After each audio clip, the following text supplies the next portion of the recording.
చెప్పినా మారలేదు, నేను చెప్తే మారుతారా? దేవుడు చెప్పినా మారలేకుండా జనాలు బిషప్ చెప్తే మారుతారా? మారరు, బిషప్ తినేస్తారు. అటువంటి జనాలు చచ్చిపోతారు.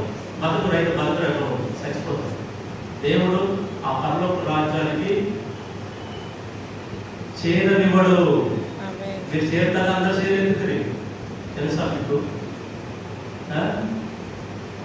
చేరదీయడు. ఎప్పుడు చేరుతారు అంటే దేవుని మాట వింటే, దేవుడు పంపించిన ప్రతినిధుల మాట వినాల. మోషేయుడు జీవితం లేకున్నప్పుడు దేవునికి వాళ్ళ పైన సనుగుడు ఆరంభించినప్పుడు, దేవుని మాట వినుకోకున్నప్పుడు ఆ దేవుడే వాళ్ళని ఐగుప్తు దేశానికి పంపించాడు.